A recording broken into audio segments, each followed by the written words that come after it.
essentiellement sous l'hybridation stylistique. Et donc, sa présentation fait un peu le point sur la notation automatique, récomposition poétique et technique d'un flux de travaux par base de données. Voilà, 11h21, donc tu as 20 minutes, Alessandro. Merci beaucoup.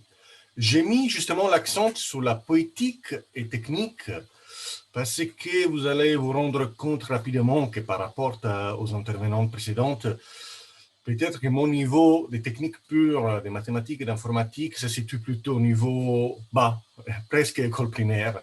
Je suis un compositeur pur, c'est-à-dire que ma formation est essentiellement musicale et musicologique tout au long de ma vie, toujours avec une énorme fascination pour la mathématique et pour l'informatique, mais je n'ai pas une préparation spécifique. Mais je crois qu'on peut avoir quand même un rôle comme compositeur dans ce monde qui développe de plus en plus les rapports entre science et créativité, c'est-à-dire de se poser un peu le but d'observer et d'évaluer certaines techniques et manières de procéder à la lumière un peu d'un besoin d'expression et d'une poétique. Et donc, à la base de mes dernières expériences de composition, il y a l'utilisation des techniques de Music Information Retrieval, et pour des raisons plutôt simples et spécifiques, c'est-à-dire que comme beaucoup de compositeurs des deux dernières générations, j'ai quand même un rapport pratique avec les musiques populaires. Et donc, j'ai toujours vécu un rapport entre musique savante et musique populaire, qui n'est pas seulement une fascination culturelle et une quotidianité. J'ai toujours fait de la musique actuelle quand j'étais plus jeune, avant de me consacrer après l'enseignement et la musique contemporaine. Et donc, une chose qui m'a toujours intéressé, parce que c'était pour moi une difficulté en venant dans des études classiques, c'était l'effet que beaucoup de musiques populaires, notamment le rock, sont des musiques qui renversent fortement les rapports entre gestes, son et éventuellement écriture. C'est-à-dire que dans la pratique classique de la composition et de l'exécution, on a toujours de l'écriture, on a les gestes de l'interprète qui produisent du son. Et souvent, les rock, le pop, certaines musiques électroniques ludiques partent du geste pour générer un son. Et alors, moi, j'avais un intérêt à récupérer en écriture à travers ces processus. Donc, prendre des musiques populaires, des musiques de tradition orale ou enregistrées, analyser les sons pour en tirer, en quelque manière, en écriture. La finalité, justement, c'était de renouveler mon vocabulaire et par des figures, par des unités sémantiques qui peuvent être hétérogènes par rapport aux notions de genre et de style. Et aussi une chose qui, au début, c'était pour moi, je croyais être très intime. Après, j'ai découvert qu'en quelque manière existe comme tendance générale. Je l'ai pu découvrir à travers, par exemple, la thèse de Daniele Ghisi, Music Across Music, c'est-à-dire ce besoin que certains compositeurs ont de limiter la nécessité de sa propre invention et imaginer surtout l'acte compositionnel, cet acte, comme un acte de véritable découverte. Autre chose qui pour moi a été importante, c'est-à-dire que cette pratique d'utiliser le Music Information Retrieval dans la composition est née dans un cas spécifique lors de mon cursus de l'IRCAM en travaillant sur des sources sonores qui étaient très fortement connotées en sens personnel, en sens intime. C'était des enregistrements de mon grand-père qui était poète traditionnel de Toscane. Et donc, j'avais besoin, en quelque manière, de revenir à certaines sources qui étaient mon premier imprinting musical de mon enfance, et en même temps, pour ne pas me laisser aller à quelque chose d'extrêmement nostalgique, j'avais besoin d'un filtre rationnel, de construire une sorte de distance qui pouvait être fertile, revenir sur certaines sources enregistrées que j'avais prises dans ma jeunesse, et pouvoir les regarder à travers une perspective de rationalisation. Et donc, ça, c'était une des raisons pour lesquelles j'ai commencé à composer de plus en plus à partir des musiques préexistantes.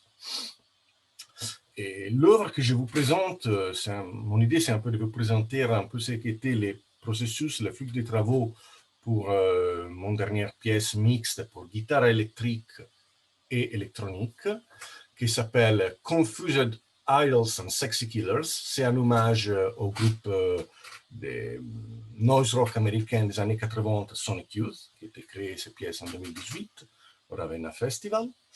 Et donc, tous les matériels instrumentaux, complètement, est tiré par l'analyse de la première piste du premier album de Sonic Youth, She's in a Bad Mood, qui fait partie de l'album Confusion is Sex and Killer Your Idols. C'est un double EP. Et donc, de là, les jeux un peu sur les titres.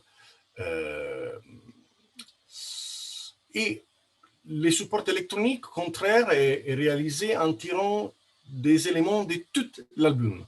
Donc, en quelque manière, sur l'écriture instrumentale, il y a un fort travail d'analyse quelque chose d'un matériel très limité. Et sur la partie électronique, il y a un certain travail sur l'hétérogénéité. Donc, je prends l'entier du disque comme source. Pourquoi Sonic Youth? Parce que pour moi, c'était déjà une certaine liaison implicite entre musique savante et actuelle. Parce que pour la complexité des textures sonores, pour la richesse du timbre, et pour les types des techniques aussi de jeu de la guitare, qui sont très proches des extended techniques de la musique contemporaine. Et en plus, parce que c'est un matériel difficile. C'est un matériel très complexe, très bruitant, inharmonique.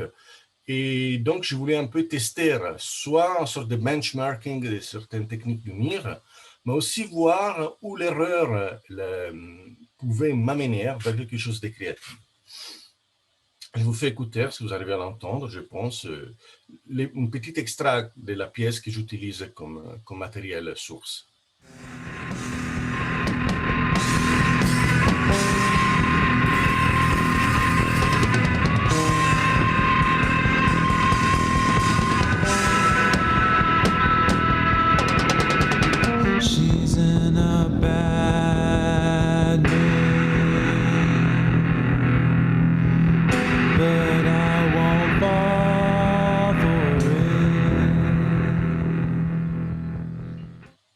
Et voilà. Pardon. OK. Donc, ce n'est pas la première fois que je fais ce genre d'opération, mais disons, dans ces cas-là, j'ai eu la possibilité, à travers le travail de Daniele Ghisi à l'IRCAM, de connaître sa librairie, son set utile DADA, qui contient aussi un élément, un objet qui permet l'intégration d'un Max MSP, d'un Bach, de base de données SQL. Et donc, en quelque manière, c'était très utile parce que j'ai eu finalement la possibilité, une outil qui me permettait de gérer de façon agile des grandes quantités de données. Donc, en général, le travail est un mix d'annotation manuelle et d'annotation automatique qui sont stockées dans une base de données. Et après, cette base de données est le point central de mon travail. Je tire ces données pour faire des opérations de quantification, de segmentation, des analyses par rapport à ce qu'on va voir, des petits descripteurs rythmiques. Tout ça est bien réinjecté dans la base de données. Et donc, c'est une sorte d'espace de travail, de canvas, à travers lesquels j'obtiens après du matériel pour la composition du score, de la partition, et pour le contrôle des processus électroacoustiques. Donc, la pièce She's in a Bad Mood de Sonic Youth, je l'ai divisée au début en 13 sections, ces sections liées en quelque manière aux formes traditionnelles du rock, intro, verse, bridge, coda. Vous voyez déjà qu'il s'agit d'une pièce plutôt progressive, c'est-à-dire qu'il ne respecte pas vraiment la structure verse-chorus, mais il y a par exemple 3 sections de coda qui se répètent, donc il y a déjà une forme particulière, la pièce est plutôt longue. 5 minutes et demie. Et pour l'analyse surtout du rythme, ce que je vais traiter aujourd'hui, j'ai utilisé la librairie Aubion de Paul Brossier. Et une chose importante de l'approche de base de données, c'est que finalement, je me suis libéré de la nécessité de chercher ce qui sont les bons paramètres pour obtenir des analyses et des données symboliques utiles. J'ai fait donc une sorte de grande batch processing où j'ai fait une combinaison cartésienne de différents paramètres plus importants. genre les méthodes d'analyse, donc quel algorithme utiliser, des thresholds, 21 thresholds, une progression linéaire, 0.5, 0.5, 0.5, et multiplié pour les 10 sections de la pièce, il m'a donné 1880 ou 80 en France, séquences. Et donc, ce batch processing a été fait dans OpenMusic, façon traditionnelle, à travers l'objet shell. Et ces choses-là a produit justement une énorme quantité de données que j'ai pu finalement manipuler à travers une approche liée aux bases de données en quelque manière. Alors, je vais voir si j'arrive à récupérer. Parfait. Donc, cet onset que j'ai obtenu à travers la librairie Aubio, je l'ai transféré dans une base de données qui m'a permis justement de pouvoir les récupérer dans un sens d'interface cartésienne et surtout de pouvoir les récupérer et les gérer à travers des queries.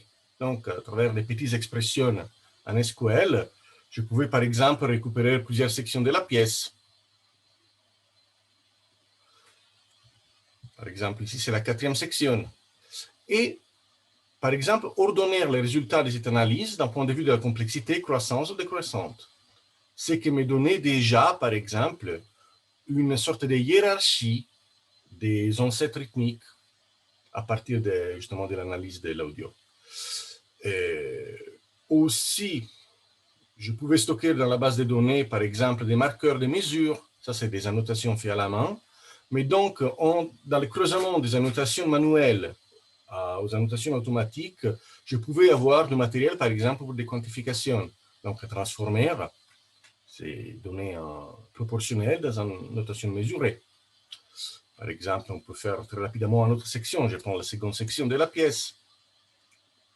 Je charge les marqueurs de la seconde section. Je lance une quantification et j'ai obtenu déjà d'autres matériels. Justement, ces matériels-là, il fallait en quelque manière l'organiser, les diviser.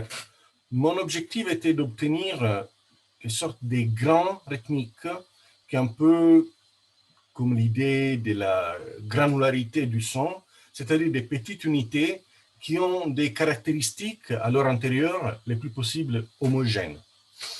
Et la librairie Dada offre un objet de segmentation. Le problème, c'est qu'il n'offre pas de système automatique de segmentation. Donc, la première chose que j'ai pensé de faire était justement imaginer des petits plugins, des petits outils insérés dans le contexte de la librairie Dada pour faire des segmentations automatiques. Et en plus, elles permettent de taguer chaque segment avec des analyses du contenu. Donc, la partie plus importante et je trouve intéressante de mon travail était définir des petits algorithmes pour la segmentation automatique des séquences de onset, donc du matériel rythmique, et en quelque manière établir des classes de descripteurs qui peuvent donner des informations sur les contenus rythmiques de chaque fragment. Donc, j'ai essayé plusieurs façons de segmenter. La plus intéressante que j'ai trouvée, c'est qu'elle pouvait être plus proche de l'écoute, en même temps plus surprenante parfois, était une sorte de recursive clustering. C'est-à-dire qu'une séquence est divisée d'un nombre de divisions pour chaque cycle, et les cycles se répètent de façon récursive ou itérative jusqu'à obtenir des segments d'une dimension maximale qui est donnée. Et tout simplement, l'algorithme est simple, on a un clustering, on a un objet backshelf qui permet de construire un stack pour la récursion, et on a justement des petits filtrages à conditions. Dans ces cas-là, justement, la condition du segment, qui doit être 2 secondes maximales. Donc, les passages, la première fois, on le divise en 2 parties, ce qui permet justement de donner un poids successif aux divisions de chaque segment. On a 4, par exemple, on a 8. Et après, justement, il y a des séquences qui ne sont pas significatives parce qu'ils ont un numéro trop petit d'événements. J'impose une nouvelle condition qui est par exemple minimum 3 éléments par segment. Et donc, j'obtiens des segmentations qui sont significatives sur le plan musical. Alors, il reste 5 minutes, Alessandro. Voilà. Juste pour te dire. Donc, après, nous avons des descripteurs rythmiques. Moyennement de la durée, par exemple, moyenne des interromps cette distance.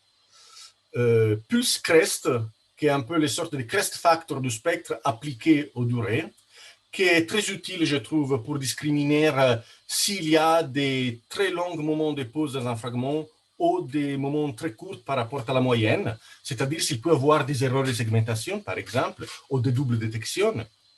Et après, on a la flatness, qui est comme dans la flatness spectrale, se mesure à travers les rapports entre moyenne géométrique et moyenne arithmétique, qui donne justement l'idée si un fragment est régulier ou irrégulier, aussi des façons, disons, étalées, ou c'est représenté par des agrégations autour des centres rythmiques.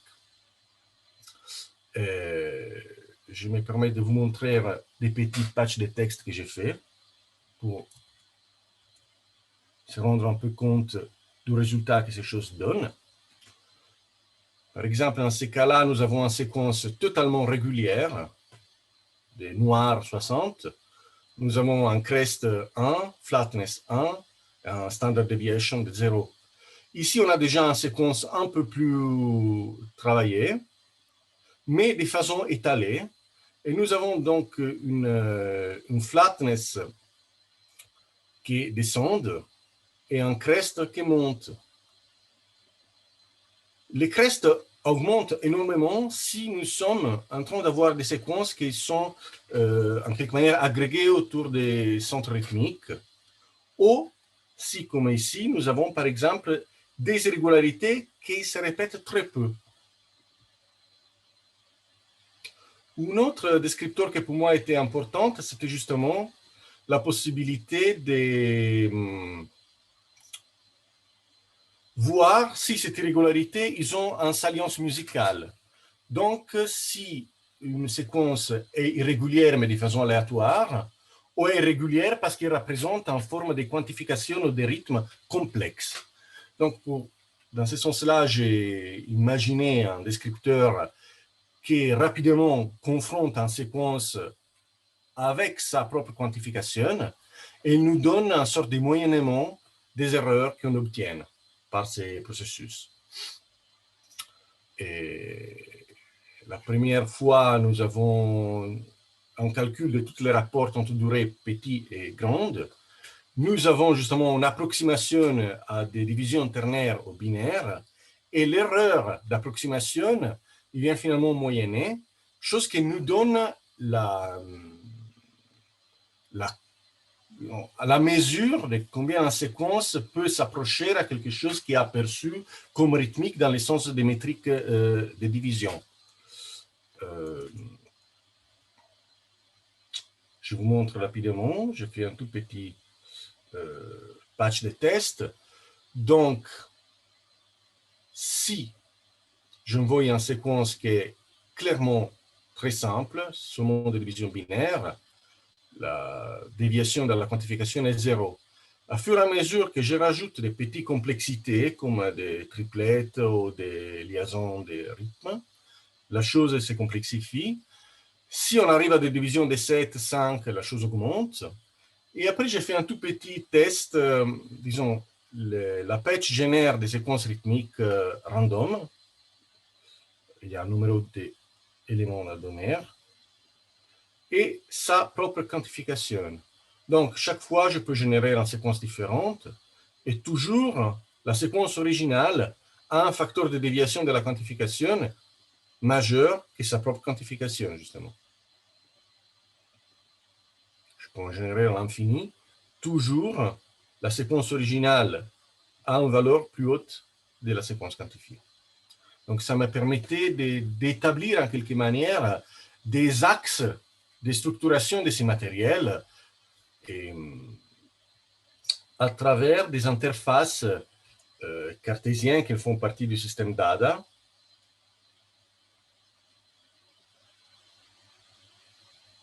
Et,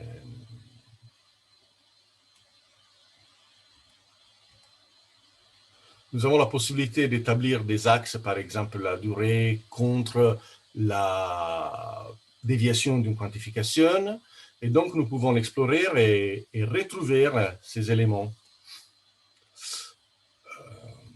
Alors, une autre chose qui était importante pour moi de cette approche, c'est une fois que j'établis des axes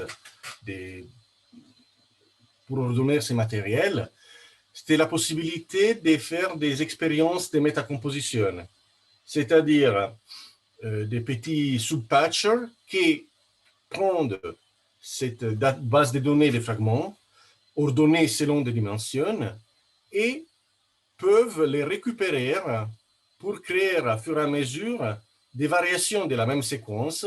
Dans ce cas-là, on a une séquence principale simple sur laquelle nous appliquons des fragments qui ont des valeurs, des marges de valeurs à peu près définies, mais qui chaque fois peuvent se recombiner toujours avec des séquences de matériel de base de données.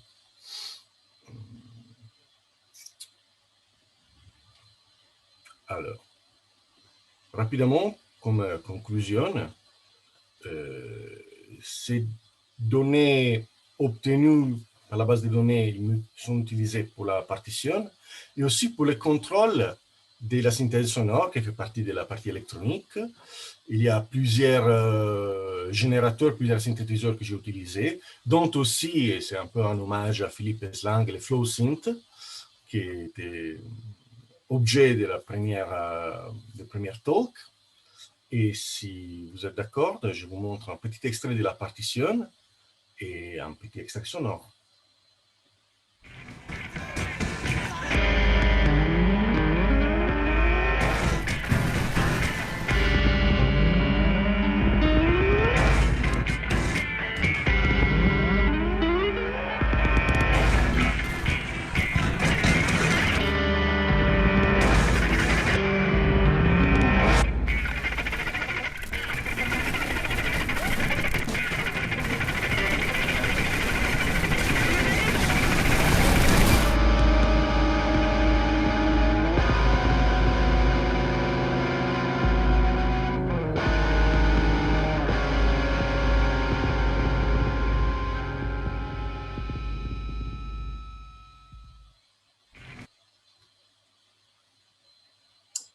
Merci. Merci à vous. Je pense que c'est à la fin. Voilà, on peut demander s'il y a des questions. Quelqu'un a des questions? Alessandro. Donc, en attendant peut-être qu'une question arrive, donc tu vois un lien direct avec les travaux de Philippe et de Philippe d'Axel par rapport à tes besoins. Oui, alors, en général, jusqu'à ce moment-là, pour moi, l'approche était, je cherchais de faire les choses un peu dans l'ordre. C'est-à-dire que pour le moment, je suis beaucoup dans une approche supervisée. C'est-à-dire que je suis intéressé à pouvoir être, moi, l'acteur toujours principal des choix et des prises de décision. Mais effectivement, je me suis rendu compte, et déjà c'était par exemple le cas de FlowSynth, mais en partie, disons, maintenant de ma recherche, beaucoup sur un peu l'histoire de la génération automatique qui est étudiée à l'IRCAM, par exemple, à travers la librairie L'Impulsive, c'est-à-dire la possibilité d'une génération automatique comme source d'inspiration. C'est un énorme potentiel pour ce qui est la génération du matériel précompositionnel. Pour cet aspect de l'acte compositif, parce qu'il y a plusieurs actes dans la composition, un des actes plus importants, à mon avis, est la génération du matériel précompositionnel. Et donc, avoir un serveur, en quelque manière, qui permette une génération de matériel brut qui est très bon pour la réflexion précompositionnelle est sûrement une source importante. Dans les domaines symboliques, mais aussi dans les domaines audio, parce qu'il peut avoir aussi un matériel précompositionnel dans la composition électroacoustique, qui est en général, de façon presque banale, est la construction des librairies de sampling, mais peut être aussi la construction d'une librairie de presets pour des synthétiseurs. Tout ça est un matériel précompositionnel. Très bien. Est-ce qu'il y a des questions, d'autres questions parmi les publics?